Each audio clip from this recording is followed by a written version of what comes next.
Recording in progress. Halo Pak Ari dan semua teman-teman yang menyaksikan video ini. Perkenalkan, nama saya Marcelino Liputra dengan NIM 20220111005. Nah, jadi di sini saya ingin memaparkan terkait prinsip-prinsip GCG atau Good Corporate Governance. Oke, di sini saya masuk untuk pembahasan yang pertama. Jadi, Good Corporate Governance ini merupakan fondasi bagi keberlanjutan dan kepercayaan publik terhadap si perusahaan itu sendiri. Singkatnya seperti itu.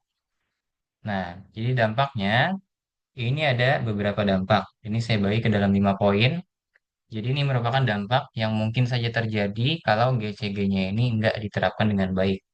Yang pertama, dan tentunya hilangnya kepercayaan investor dan pemangku kepentingan atau para stakeholder. Nah, ini merupakan dampak yang paling langsung bisa dirasakan jika si perusahaan ini nggak transparan, nggak akuntabel, atau indikasi praktiknya itu terlihat ke arah yang curang. Nah, investor ini kan bisa aja menarik modalnya. Kreditur juga akan ragu untuk memberikan pinjaman. Lalu konsumen itu akan kehilangan kepercayaan pada produk atau layanannya, dan tentunya hal ini bisa memicu penurunan harga saham yang drastis dan kesulitan untuk mendapatkan pendanaan untuk jangka panjang. Yang kedua, itu ada penurunan kinerja keuangan dan keberangkutan. Jadi praktik GCG yang buruk itu seringkali berujung pada keputusan manajemen yang asal. Lalu ada juga praktik korupsi atau pengalihan aset. Tentunya hal ini kan akan menggerus profitabilitas, lalu meningkatkan biaya operasional yang tentunya nggak harus dilakukan. Yang ketiga, itu dapat menyebabkan sanksi hukum dan denda yang berat.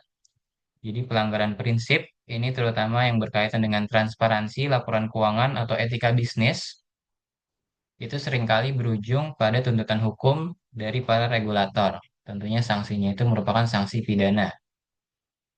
Denda yang dikenakan itu bisa sangat besar, bahkan itu bisa berujung pada pencabutan izin usahanya. Yang keempat, itu tentunya kalau hilangnya kepercayaan dari investor dan pemangku kepentingan, lalu konsumen udah nggak percaya lagi, itu tentunya reputasi perusahaan itu bisa rusak. Nah, reputasi perusahaan ini kan merupakan aset nggak berwujud yang paling berharga bagi perusahaan. Begitu reputasinya tercoreng akibat skandal GCG, sangat sulit untuk memulihkannya. Jadi butuh waktu bertahun-tahun, bahkan mungkin nggak akan pulih kembali. Tentunya kan hal ini akan berdampak pada loyalitas pelanggan, kemampuan menarik talenta terbaik, dan hubungan dengan mitra bisnis yang sudah terjalin lama. Yang kelima, konflik kepentingan dan krisis internal atau conflict of interest dan internal crisis.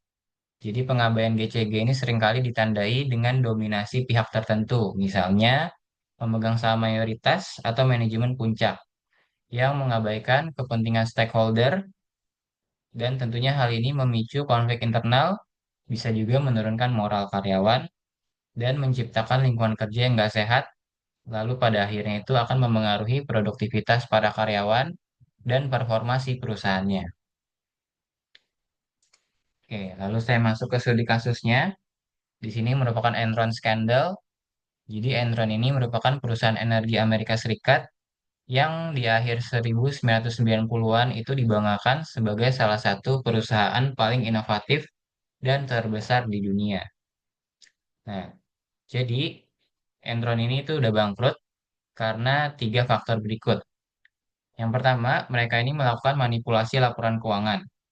Nah, jadi manajemen Enron ini menggunakan entitas khusus atau special purpose entities untuk menyembunyikan utang besar dan menyajikan kerugian mereka itu sebagai keuntungan di laporan keuangan perusahaannya. Mereka itu memindahkan aset-aset yang bermasalah ke entitas-entitas lain sehingga laporan keuangan utama mereka tampak sehat di mata investor dan pihak-pihak yang memerlukan laporan keuangannya.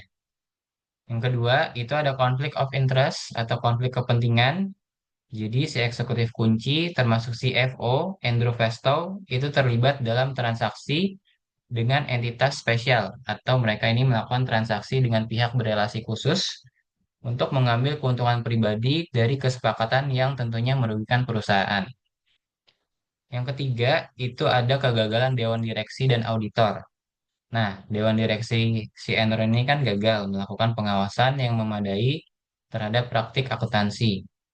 Nah, jadi auditor mereka, Arthur Andersen, mungkin sebelumnya kalau kita sering dengar itu kantor akuntan publik terbesar di dunia itu sekarang Big Four. Nah, pada waktu masa Enron, ini tuh ada Big Five, yaitu KAP Arthur Andersen. Nah, jadi si Arthur Andersen ini kan terlibat dalam menyetujui praktik curang tersebut dan bahkan menghancurkan dokumen-dokumen terkait. Sejak saat itu, izin usaha si Arthur Andersen ini jadi dicabut. Lalu muncullah kantor akuntan publik Big Four seperti sekarang ini. Ada PwC, Deloitte, EY, dan KPMG. Nah, ketika kebenaran terungkap, kepercayaan si investor ini kan tentunya langsung hilang dong. Nah, lalu harga saham Enron ini anjlok lebih dari $90 menjadi kurang dari $1 dalam hitungan minggu. Lalu ribuan karyawan mereka itu kehilangan pekerjaan dan sebagian besar pensiun mereka yang mengikat pada saham perusahaan itu hilang. Investor juga kehilangan miliaran dolar. Lalu skandal ini juga menghancurkan si KAP Arthur Anderson tadi yang dinyatakan bersalah atas obstruksi keadilan dan kemudian bubar. Lalu kasus ini atau kasus Enron ini memicu lahirnya Sarbanes-Oxley pada tahun 2002 di Amerika Serikat.